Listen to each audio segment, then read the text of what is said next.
वीर्य एक पुरुष का जीवन शक्ति का प्रतीक होता है जो उनके शुक्राणुओं से निकलता है। शुक्राणु उत्पादन के लिए शरीर के अंदर एक विशेष अंग होता है जिसे गुच्छ नाम से जाना जाता है।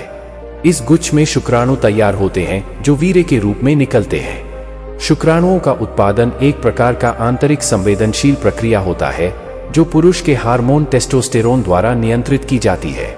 टेस्टोस्टेरोन शुक्राणुओं के उत्पादन को बढ़ाने में मदद करता है और उन्हें अधिक संवेदनशील बनाता है ताकि वे अधिक संख्या में उत्पन्न हो। वीर्य की मात्रा भी व्यक्ति के शरीर के विभिन्न तत्वों पर निर्भर करती है, जैसे कि उनकी आहार और व्यायाम की आदतें। इसलिए एक स्वस्थ और संतुलित आहार व्यक्ति के शुक्राणुओं के उत्पादन को बढ़ाने में मदद कर सकता है और उन्हें स्वस्थ बनाए रखने में मदद कर सकता है। वीर्य की भरपाई करने के लिए हमें ऐसे पदार्थों का सेवन करना चाहिए जो तरल पदार्थ हो, जैसे दूध, दही, और शुक्राणु को बढ़ाने के लिए शुक्राणु की वृद्धि के लिए में प्याज और लहसुन का सेवन खाली पेट करना चाहिए। यह दोनों चीज है शुक्राणु को बढ़ाने में सहायता प्रदान करती है। और ज्यादा से ज्यादा हरी सब्जियों का सेवन करें। कमजोरी जो है वो वीर्य निकलने से नहीं बल्कि वीर्य निकलते समय जो हमारे शरीर की हलचल या तीव्रता ज्यादा होती है और हमारा जो ध्यान रहता वो पूरा का पूरा वहीं एक चीज पे इकट्ठा होता है और हम वीर्य निकलते समय बहुत सारी शरीर की एनर्जी एक ही जगह पर लगते हैं और हमारा ब्लड सप्लाई शरीर की निचली अंगों में ज्यादा होता है और उन अंगों में ज्यादा प्रेशर के कारण शरीर एकदम पावरफुल महसूस होता है और वीर्य निकलने के बाद चंद मिनट में वो प्रेशर पावर अचानक कम हो जाता है। शरीर एकदम हल्का महसूस होता है और एनर्जी भी बहुत सारी खर्च होने की वजह से और शरीर की ऊपर की अंगों में ब्लड सप्लाई कम हो जाने से दिमाग भी थोड़ी देर कमजोर हो जाता है। इस वजह से कमजोरी महसूस होती है। वीर्य की बात करें तो हमारे शरीर में एक बार रिलीज हुए वीर्य 48 घंटे में भर के निकल जाता है।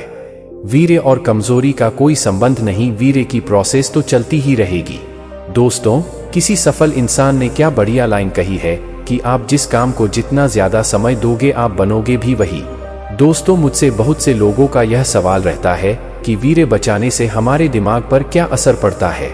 तो जब मैंने इस टॉपिक पर अच्छी खासी रिसर्च की तो मैंने यह पाया कि जब हमारे दिमाग को वीर्य की शक्ति मिलती है तो इसमें मौजूद न्यूक्लियो, प्रोटीन, फास्फोरस और कोलेस्ट्रीन यह सारे तत्व हमारे कमजोर दिमाग को जीनियस बनाने में काफी मदद करते हैं। अब आप लोगों को एक बहुत ही अच्छी खबर देता हूँ। अगर आपकी उम्र 25 वर्ष से कम की है और आपने अभी से ब्रह्मचर्य का पालन करना शुरू कर दिया है तो आपकी उम्र 25 तक आते आते आपके दिमाग का बहुत ही जरूरी हिस्सा जिसे प्रीफ्रंटल कॉर्टेक्स कहते हैं वह अच्छी तरह बन जाएगा, यानी कि अच्छी तरह डेवलप हो जाएगा। फिर किसी भी काम में ध्यान लगाना आपके लिए बहुत ही आसान होगा। प्रीफ्रंटल कॉर्टेक्स हमारे दिमाग का वह हिस्सा होता है जो कि किसी भी चीज को लंबे समय तक याद रखने में हमारी मदद करता है।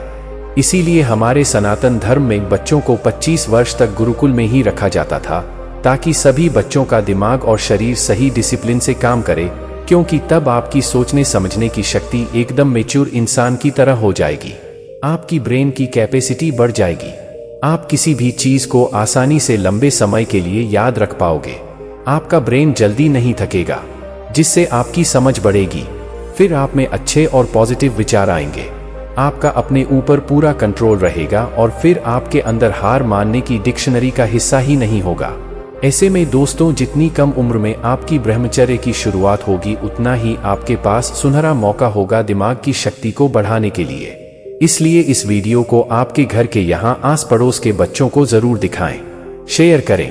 अब देखो दोस्तों, जिनकी उम्र 25 से ज्यादा है और उनसे पहले तो बहुत बड़ी गलती हुई है और वह अब शुरुआत कर रहे हैं ब्रह्मचर्य की, तो फायदा उन्हें भी होगा, लेकिन वैसे नहीं जैसे 12 से 25 वर्ष वाले लोगों को मिलता है। क्योंकि 12 से 25 वर्ष की उम्र में हमारा दिमाग बहुत ही तेज काम करता है और जो भी अपने इस उम्र का सही इस्तेमाल करता है उनके माइंड को फिर वही चीजें ज्यादातर अडॉप्ट करने की आदत हो जाती है, जैसे कि अच्छे बुक्स पढ़ना, अच्छे लोगों के साथ रहना, सफल होने के लिए सही काम को चुनना, जिससे कि उनका माइंड सही और गलत चीजों में जल्दी से फर्क समझ लेता है और उनका माइंड फिर उनको वही काम करने की इजाजत देता है जो हमारे लिए सही है या फिर हमें आगे बढ़ाए। दोस्तों, अगर आपकी उम्र 25 या उसके आसपास है और अभी भी आप नई जिंदगी की शुरुआत करते हो तो कुछ ही सालों में आप उन सभी लोगों से 100 गुना बेहतर हो जाओगे जो कि अभी भी इन सस्ते और खोखले मजे के पीछे भाग रहे हैं। क्योंकि वो थोड़े से मजे के लिए यह भूल जाते हैं कि जिसे वो बर्बाद कर रहे हैं। हस्तमैथन के जरिए यानी उनका वीर वही उनके दिमाग का सबसे जरूरी भोजन है। अब हमारे एक सब्सक्राइबर्स ने पूछा था कि उनको वीर बचाते हुए 90 दिन हो चुके हैं, लेकिन अभी भी उनका दिमाग और शरीर थका थका सा रहता है। उनकी कोई काम करने की इच्छा नहीं होती। उनका हर 2 या 4 दिन बाद नाइट फॉल हो जाता है, क्योंकि वो जैसे ही सोशल मीडिया पर किसी लड़की की यहाँ महिला की वीडियो या गंदे फोटो देख लेते हैं तो उनके दिमाग में हमेशा वही दृश्य घूमता रहता है और यही सोचते सोचते वह सो जाते हैं। फिर उनका नाइट फॉल हो जाता है। तो देखो दोस्तों, मेरी एक बात हमेशा याद रखना कि सिर्फ वीर बचाते रहोगे तो आपका नाइट फॉल ही होगा और कुछ नहीं। ऐसे में नाइट फॉल से बचने के लिए आपको अपने माइंड को किसी काम में बिजी रखना होगा। यह बात मैं आप लोगों को हमेशा से ही कहता आ रहा हूँ, क्योंकि पहले जब मैं भी फ्री रहता था तो मेरे साथ भी ऐसा ही होता था। मैं भी पूरे दिन भर किसी भी फालतू के क्रिएटर की वीडियो को देखता था और फिर सोशल मीडिया का एल्गोरिथम काम भी तो ऐसा ही करता है। जैसे कि अगर आप सोशल मीडिया पर कुछ भी फालतू की चीजें देखोगे तो आपको वह वही गंदे वीडियो ही सजेस्ट करेगा और जब आप उन्हें बार बार देखोगे तो यही सोशल मीडिया आपको बर्बाद करने में ज्यादा समय नहीं लगाएगा।